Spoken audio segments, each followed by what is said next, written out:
Ciri dari bambu dapet adalah ketika pangkal ini ada satu bambu, ini ada satu bambu, dan di pertengahan jalan bambu yang satu itu membelah menjadi dua, yaitu akhirnya menjadi dua bambu. Ini namanya bambu dapet ya. Ini termasuk kategori bambu unik dulurku. Ini kategori bambu unik, bambu dapet. Ini termasuk bambu unik yaitu bambu dampit dulur ya.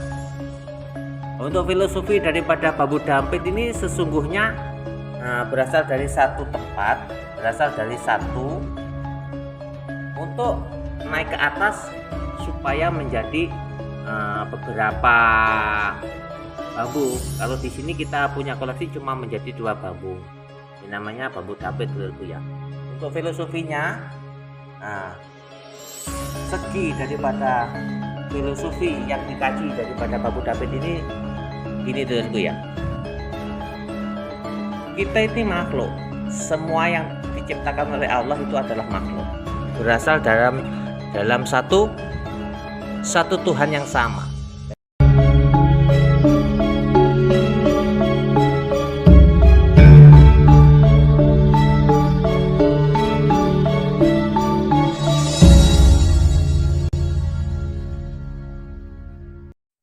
Assalamualaikum warahmatullahi wabarakatuh. Bismillahirrahmanirrahim. Alhamdulillahirrahmanirrahim. Allahumma sholli ala sayyidina Muhammad. Kepada seluruh subscriber, kepada seluruh pendukung, pemirsa dimanapun Anda semua berada, jumpa lagi dengan saya, Nur Muhammad.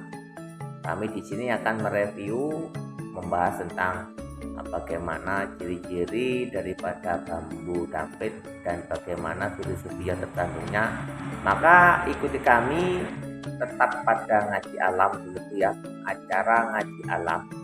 Kita akan mengkaji bagaimana bambu dampit ini terjadi dan bagaimana bambu dampit ini mempunyai ciri-ciri dan bagaimana filosofi yang terkandung di dalam bambu dampit yang diciptakan oleh Allah ini. Mudah-mudahan kita semua selalu diberikan suatu kerahmatan, pemahaman, sehingga kita dijadikan manusia yang lebih baik daripada sekarang untuk ke depan yang lebih bermanfaat. Untuk selanjutnya ikuti kami. Selamat menyaksikan. Wow. Alhamdulillahirobbilalamin. Kita di sini masih mempunyai beberapa koleksi daripada bambu unik yaitu bambu dampit dulur ya. Ini adalah salah satu contoh bentuk bambu dampit ini. Bambu dampit ini kita dapatkan daripada bambu rampal dulur ya. Ini dampit. Ciri dari bambu dampit adalah ketika pangkal ini ada satu bambu, ini ada satu bambu, dan di pertengahan jalan bambu yang satu itu membelah menjadi dua, yaitu akhirnya menjadi dua bambu.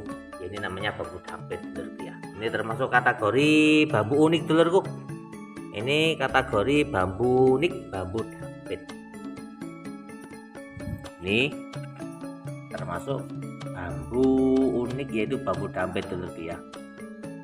Untuk filosofi daripada bambu dampit ini sesungguhnya berasal dari satu tempat, berasal dari satu untuk naik ke atas supaya menjadi beberapa bambu. Kalau di sini kita punya koleksi cuma menjadi dua bambu.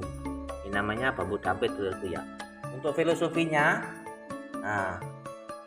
segi daripada filosofi yang dikaji daripada bambu dampit ini dulurku ya. Kita ini makhluk, semua yang diciptakan oleh Allah itu adalah makhluk, berasal dalam satu Tuhan yang sama. Dan kita itu makhluk yang diciptakan oleh Allah, dan Allah itu Tuhan yang menguasai langit bumi serta isinya dulu ya. Lalu pembelajaran pengkajiannya tentang alam di sini kita membahas tentang seluruh makhluk yang diciptakan oleh Allah. Itu semuanya adalah milik Allah, milik satu yang maha kuasa, milik yang maha satu, yaitu yang maha kuasa Allah Subhanahu wa ta'ala. Maka di tengah perjalanan ini, di dalam kehidupan ini, kita akan berbagai macam segi membelah diri dengan berbagai macam segi keinginan atau kemauan atau cita-cita yang berbeda dengan tujuan yang berbeda-beda dulu ya. Tapi kita harus mengingat satu kata, yaitu kita asal permulaan berasal dari satu, yaitu Sang Maha Pencipta yang menjadikan langit bumi serta isinya. Kita ini milik Allah dan akan dikembalikan kepada Allah pada akhirnya nanti. Innalillahi wa inna ilaihi raji'un.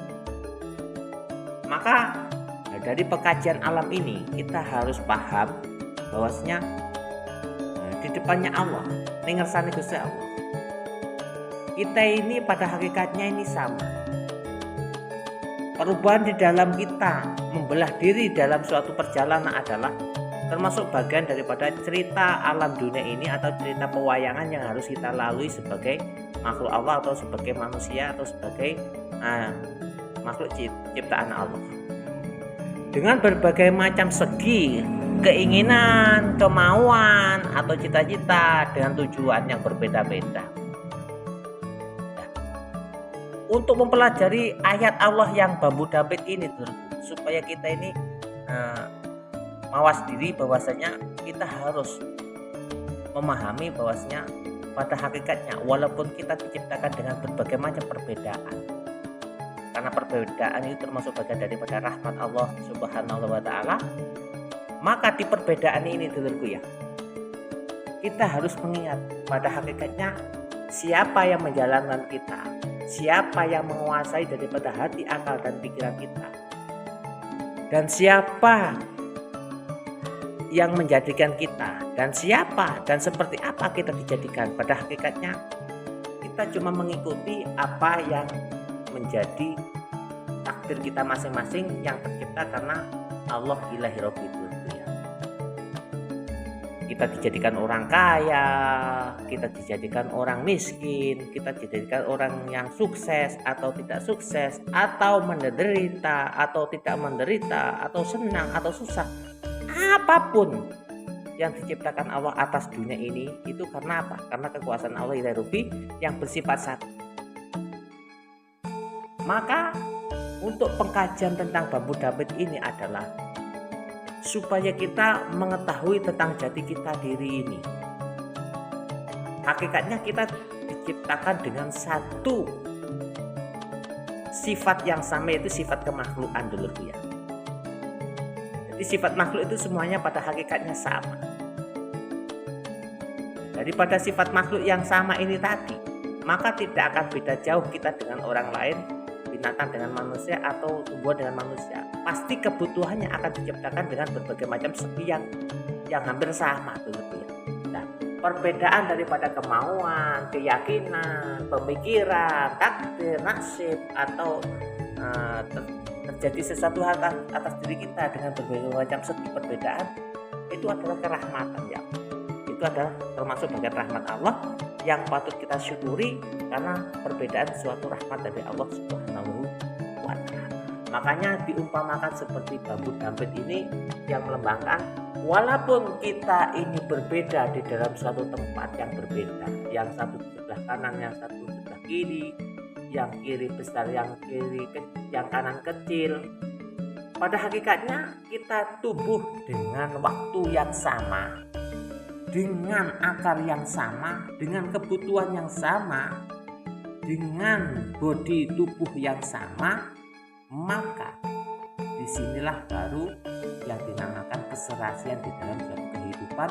Kalau kita sudah memahami sesuatu hal yang bersifat sama-sama ini. Makanya filosofi dari bambu David adalah supaya kita lebih menghargai orang lain. Karena orang lain yang berbeda dengan kita pada hakikatnya adalah sedulure awake dhewe. Pada hakikatnya adalah teman kita ketika kita hidup di alam dunia ini dan sebagai suatu tatana cerita yang diciptakan oleh Allah di dalam suatu pewayangan di alam dunia ini. Jadi filosofi dari bambu David adalah suatu keserasian, kesadaran atas diri kita di dalam kita menghadapi suatu perbedaan di antara satu sama yang lain. Akhirnya di sini tercipta kita saling menghargai satu sama yang lain dulu.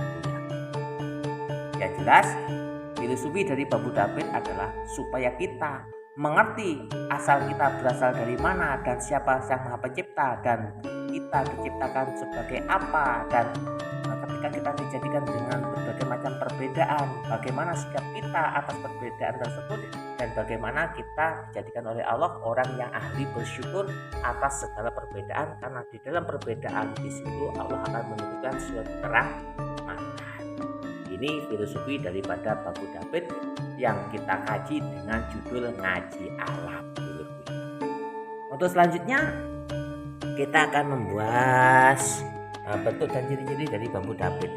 Ini bentuk dari Bambu Dampit adalah pangkal yang satu dengan satu pangkal. Ini ketika di dalam perjalanan akan membelah diri dulu ya. Ini suatu keunikan.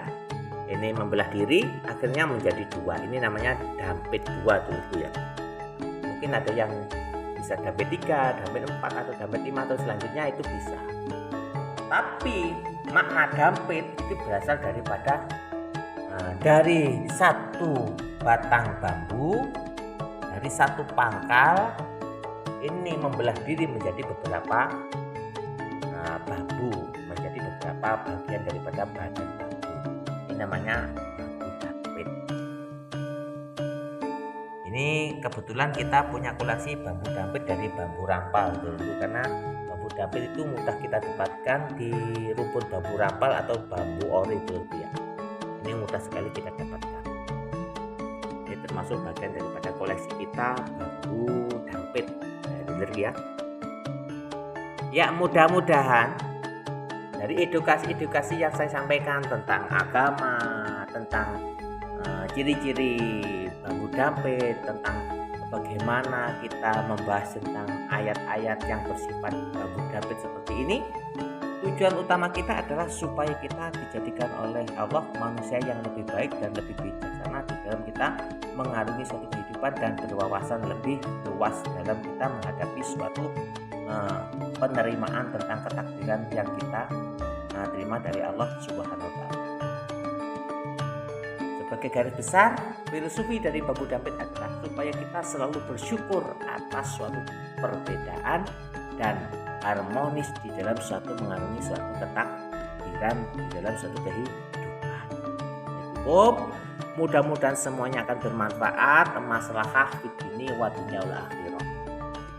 Mudah-mudahan kita selalu dijadikan oleh Allah, diciptakan dengan suatu penerimaan atas perbedaan, kerahmatan, dan mudah-mudahan kita dijadikan Allah orang yang selamat di dalam dunia dan akhirat, dan selalu diridhoi Allah dan selalu diberikan suatu pemahaman yang lebih atas ayat-ayat Allah yang berupa ciptaan Allah. Cukup, mudah-mudahan bermanfaat. Kalau ada salah, ada kekurangan, saya mohon maaf yang sebesar-besarnya. Wassalamualaikum warahmatullahi wabarakatuh.